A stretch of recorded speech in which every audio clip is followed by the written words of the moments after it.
Ang mga ati kay usa sa mga indigenous people sa atong nasod. Usa sila sa mga unang nipuyo sa Pilipinas ug maingon nato nga usapod sila sa atong mga ninuno. Sa panahon karon, hinay-hinay nang nahurot ang mga indigenous people sa atong nasod. Swerte ta kay naagi hapon ang mga ati para buhion ang mga tradisyon nga atong nakalimtan. Pero dungan sa pag-aginod sa modernong kalibutan, kay ang paghugaw sa atong palibot, samot na ang tubig.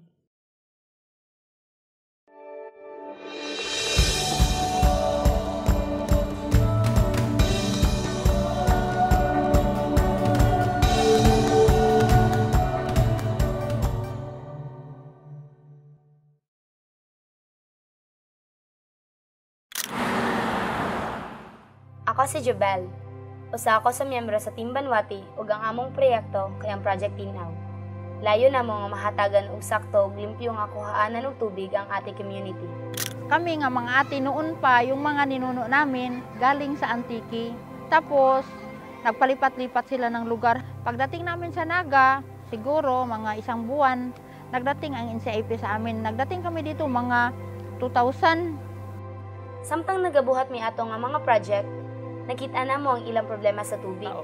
Before we actually implemented this project, wala talagang access sa water dito kasi yung local water ng city and yung barangay actually started early this year lang po. So, kaya yun, nakita namin yung wala sila access sa water.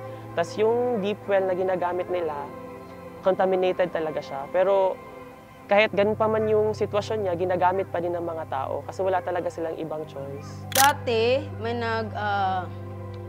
may nagpatayo ng yung pump, pero hindi siya classify na mainom. Noon, iniinom ng mga bata, akala nila maiinom kasi malinis nga. Pero pagdating ng ilang araw, yun na nga, may skin disease na, tapos nagdadiarrhea na yung mga bata dito sa amin. We had a visit here. We took the chance to gather data, especially through interview sa mga taga-ati community. So ni Nanay Lilia, yung chieftain, in-interview namin kung ano talaga yung gamit nilang tubig dito. So mayroon naman silang puso doon. So, pero yung puso, hindi naman kasi exclusive for ati community.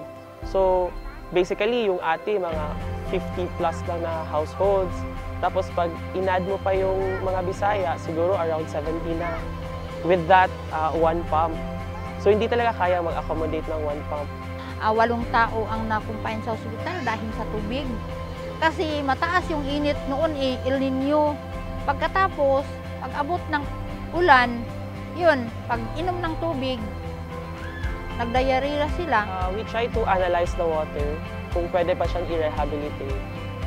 We did a partnership with USC para matingnan nila yung content ng tubig. And then, pinapump na ng water gamit yung pag-pedal ng mga tao. Tapos, yung water, directly pupunta siya sa isang container. Tapos doon na yun yung filtering na magsa-start, yung mud balls namin. Ngayon, natutuwa na kami dahil meron na kaming tubig, tapos malinis pa, tapos hindi na magkakasakit ang aming mga kapatid, ang mga magulang or kami. Ginawa nilang lahat para malagyan kami ng tubig. Sana kung matapos na yung trabaho nila, nga pagtulong sa amin, sana papalain din sila ng Panginoon. Kasi kung hindi dahilan sa kanila, wala kaming tubig. Na-realize namin na we're actually very powerful yung mga youth. Hindi talaga kami someone na very apathetic. May puso din kami at tumutulong din yung mga youth sa ibang tao. And siguro hindi naman kailangan maging politician para makatulong ka sa isang community. So, hindi naman talaga kailangan na makikita ng lahat ng tao yung mga nagawa mo sa isang community. Mas para sa amin, maganda na talaga yung pagbisita mo sa isang community, nakikita mo may changes, may relationship na nagawa. At the end of the day, seeing the faces of the people around you, it's actually very fulfilling at satisfying. Sa usa ka tuig nga pag-adto-adto na mo sa barangay poblasyon, Naduol na gyud ang among kasing-kasing sa ilaha. Nakita namo ang ilang paglambo bisan sa gamayng tabang nga among nabuhat para kanila. Para namo, naa sila katungdanan sa tarong og limpyo nga tubig pareho nato. Sila ang naghatag og kinabuhi sa atong mga tradisyon. Siguro nakalimtan na gyud nato kini nga mga tradisyon, siguro nakalimtan na gyud nato ang atong kagahapon, pero sa mga mata og kasing-kasing nila, buhi pa gyud kaayo kini. Mao nang kinahanglan nato silang hatagan og pagtagad og pag-atiman, dili lang sa storya, apil na sa buhat.